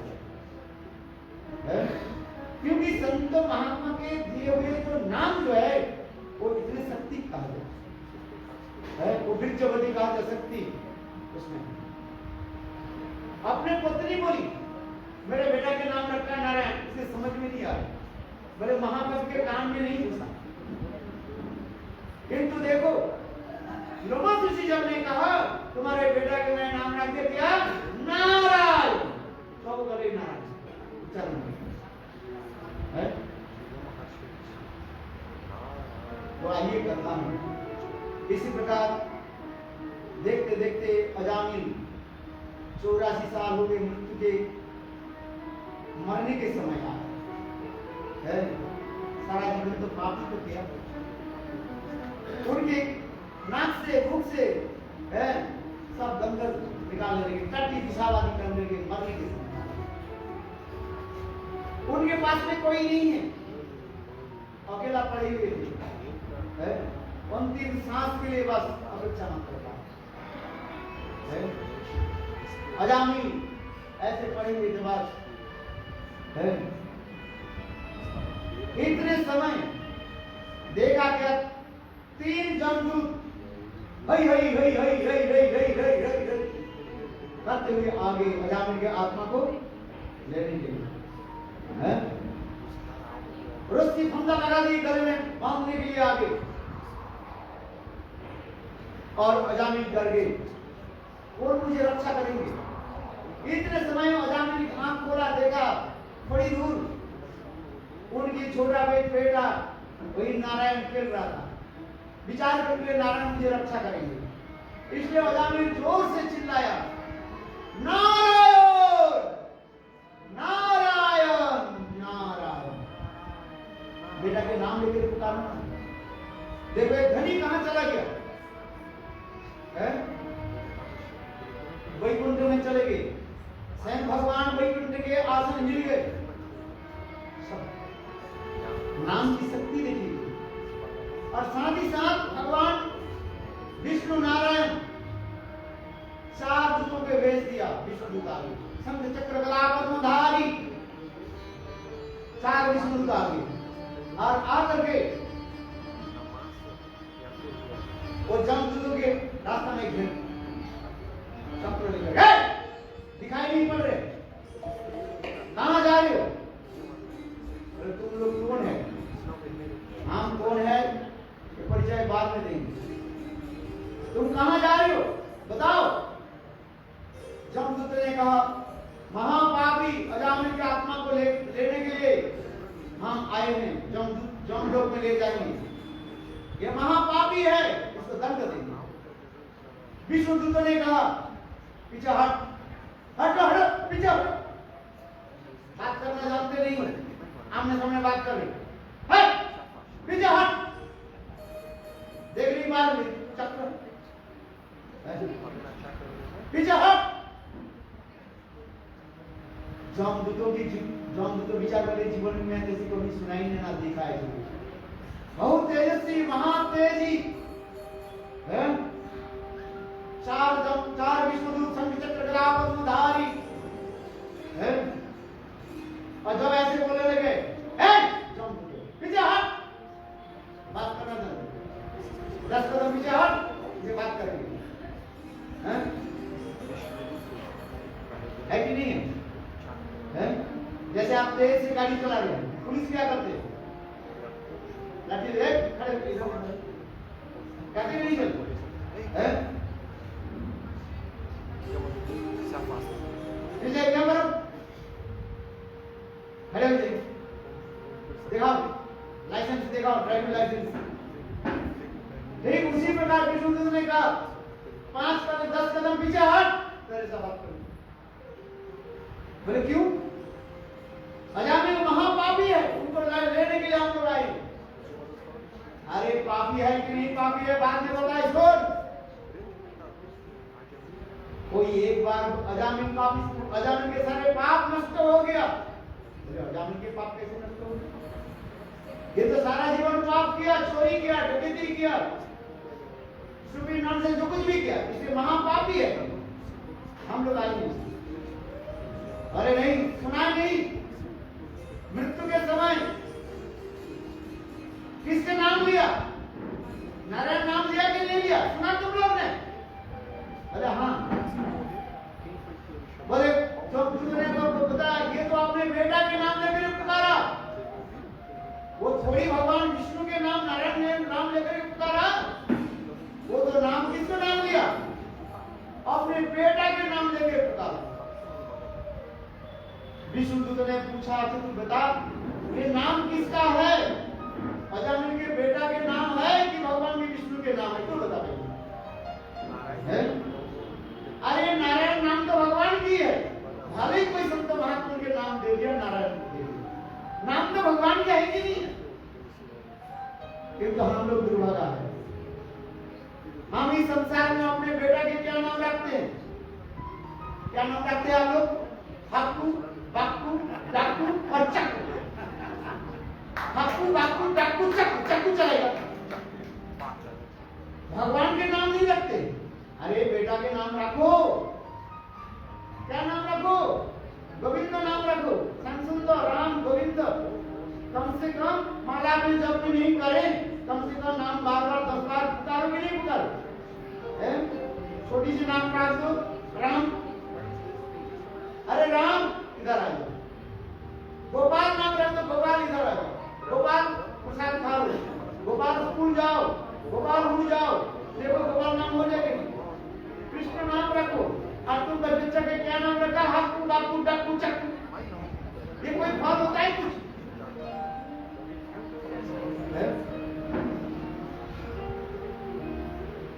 विष्णुदूत ने नहीं इसलिए कहा, विष्णुदूत ने कहा अरे मूर्ख जमदूत सुन,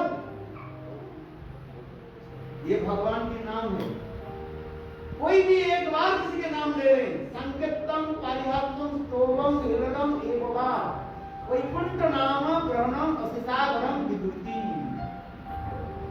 किसी भी प्रकार से संकेत संकेतम परिहास भी कोई भगवान के नाम ले लो, संकेतम परिहास स्तोप करते हुए हारमोनी बजा रहे हैं, सारे गामा करते हैं ना, ऐसे चलो हरे कृष्णा हरे रे कृष्ण, उसी भी मुझे स्टॉप करते हुए एक बार के भगवान के नाम ले ले, वो भी सारे पाप नष्ट हो जाएंगे। संकीर्तन पारिहात्म स्तोभम, केवल इच्छा भी नहीं है, कमर में दर्द आ गया, चलते चलते बैठे समय ऐसे बढ़े राम राम करके बैठ जाओ, कहीं दुर्गंध आ रहे हैं, हम लोग क्या करते हैं? राम राम है, पर कैसे ऐसी घटना सुनी, सुनते क्या हो जाता है? राम राम। देखो किसी भी प्रकार से एक बार भी भगवान के नाम ले लेते हैं, उससे सारे पाप दूर होते हैं। इसलिए कहते हैं संकेतम पारिहत्तम स्तोभम हिरणम एववा वैकुंठ नाम ग्रहणम अशिष्ट अभम, अभम ने पाप, अशिष्ट गरम, सारे पाप नष्ट हो जाते हैं। और कुछ भी ज्यादा सुनना है, जाओ अपने घर में, अपने जब महाराज के पास जाओ, वो समझाइए, बहुत कथा भी है। जमदूत और विष्णुदूत के साथ जो वार्तालाप हुई, इसी के कहा जाता है साधु संग है। अजामिल देख रहे थे, सुन रहे थे, इसमें मैं महापापी हूं, जीवन में मैंने पाप किया, और मृत्यु के समय मेरे बेटा के नाम में मेरा नारायण लेकर पुकारा, और भगवान विष्णु ने मुझे रक्षा करने के लिए 4 विष्णुदूत भेज दिए। अब वो 4 विष्णुदूत क्यों है? एक भी तो काम हो जाता है, एक सुदर्शन चक्र से सब शुरू हो जाता है, 4 क्यों? हमारे आचार्य के पास कहते हैं अजामिल मृत्यु के समय 4 अक्षर युक्त नाम पुकारा, ना ना राय और न, 4 हो गए ना, 4 4 विष्णुदूत आए और 3 जमदूत आ गए थे। हम लोग भगवान विष्णु के दूतों का दर्शन किया। आज से सुनो, कहाँ जाना है, कहाँ नहीं जाना है,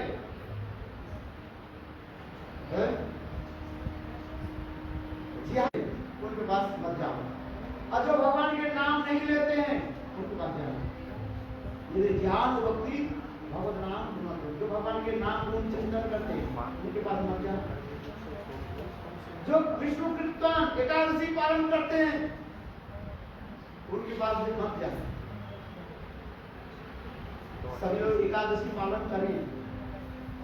एकादशी के दिन समस्त प्रकार के पापों के बीज रहता है, किसमें? 5 प्रकार अनाज में, अन्न।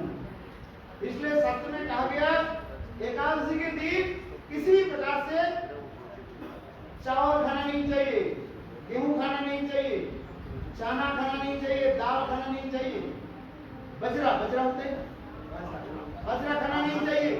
यहाँ तक भी देखो हम लोग भी खाते हैं, बड़े नाम खाते हैं, साबुदाना भी खाना नहीं चाहिए, साबुदाना भी खाना नहीं चाहिए, सामा दाना वो भी खाना नहीं चाहिए। हो सके तो निर्जला करे, नहीं हो तो फलाहार कर लीजिए बाकी। दूध ले लीजिए ना, थोड़ा दूध पी लीजिए, दही ले लीजिए, केला लीजिए, अमृत ले लीजिए। एक दिन चावल आटे नहीं, रोटी नहीं खाने से मर जाएगी क्या? शादी के समय बेटी के जब तक विदा नहीं हो, शादी नहीं हो जाए, तब तक आप लोग क्या रहते हो? कुछ नहीं खाते हो ना, उपवास रहते हो, मरते नहीं गए आप बताओ।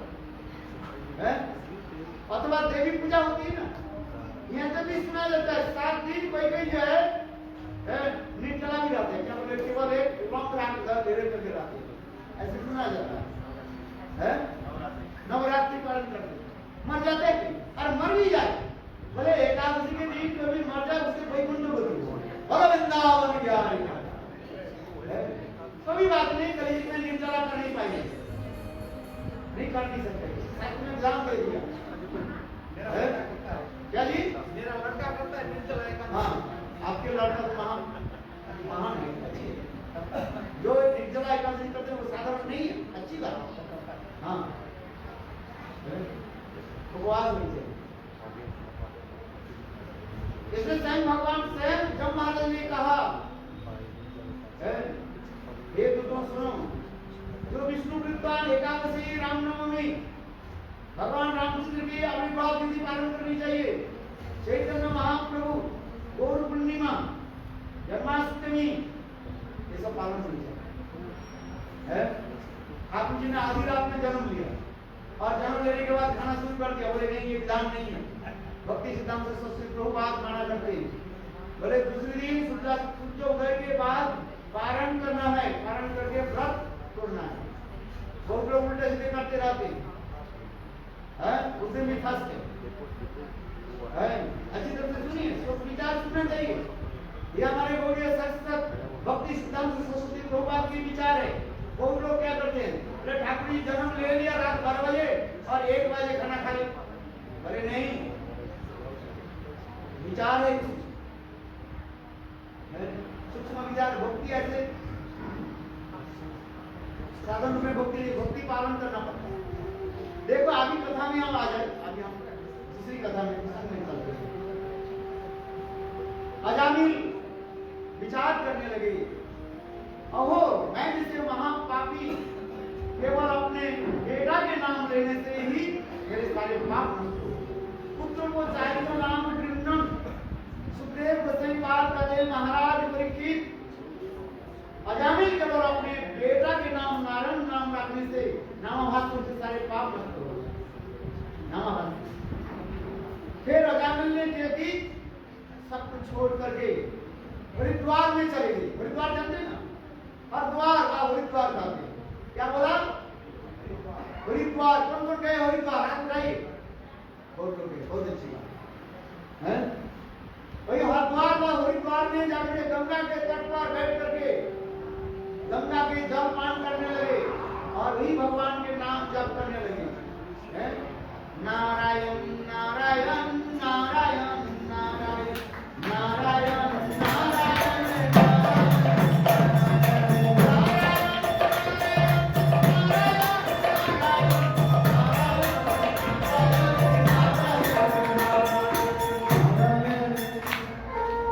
देखो, इसके बाद कुछ समय के बाद वही 4 विष्णुदूत वैकुंठ से विमान लेकर के आ गए, बोले अजामिल तुम बैठो, चलो वैकुंठ में चलो। अजामिल उस समय एक प्रश्न पूछ लिया, जब उस समय आप लोग मुझे वैकुंठ क्यों नहीं ले गए, अभी क्यों ले वैकुंठ से विमान लेकर के आए? उस समय विष्णुदूत ने कहा, उस समय आपके सारे पाप नष्ट हो गया, क्यों प्रेम उत्पन्न नहीं हुई, इसलिए उस समय आप लोग आपके नहीं लेंगे।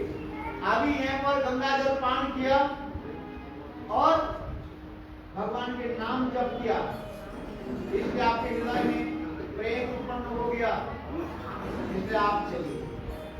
इसी प्रकार से सुखदेव गोस्वामी पाद परीक्षित महाराज को अजामिल के नाम महात्मा श्रवण कराया। ये नाम महात्मा किसी प्रकार से प्रभु के नाम नहीं छोड़ा, सबने तो भी गुंडन एक बार में प्रभु के नाम संग है। थोड़ा कीर्तन हो जाए, आगे कथा को मैं बढ़ाता हूँ, 8 बजे कथा को समाप्त कर देंगे, अभी थोड़ी आधी घंटे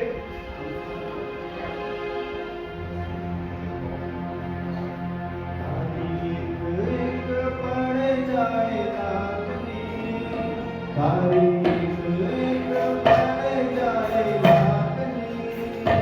तो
इसी प्रकार से सुखदेव गोस्वामी महाराज परीक्षित महाराज के निकट अजामिल के उपाख्यान के द्वारा नाम की महिमा श्रवण कराया, जिसमें कहते हैं अहो बतो सपचतो प्रियान जद जिहाग्रे वर्तते नाम बुद्धम ते पुस्तपते सुगुरु सुष्णु राजा ब्रह्मांड नाम गृह्णन्ति जेते। अहो भगवान के नाम की महिमा क्या बता। सपच सपचो सपच माने कुत्ते के मांस खाने वाले चंडाल, वो भी एक बार भगवान के नाम ले लेते हैं, वो ब्राह्मण से भी श्रेष्ठ मान जाता है। भागवत में वर्णन है अहो बतो सपचो गोरियान जद याग्रे वर्तते नाम बुद्धम। और एक बार नाम लेने से सब कुछ हो जाता है, सारे तीर्थ में स्नान हो जाता है, वेद अध्ययन जब तब सब कुछ होता है। इसलिए नाम की महिमा जगत में लिखा है, किसी भी प्रकार से प्रभु के नाम ले लेगा। इसी की नाम महात्मा वर्णन करने के पश्चात श्री सुखदेव गोस्वामी महाराज एक वित्रासु के व्याख्यान सुनाए।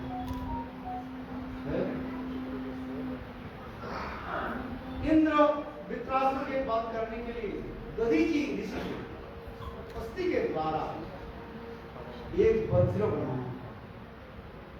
उस वज्र के द्वारा वित्रासु के ऊपर जब प्रहार करने लगे तो वित्रासु शरीर छोड़ने के पहले ही प्रभु के बहुत स्तुति आदि करने लगे।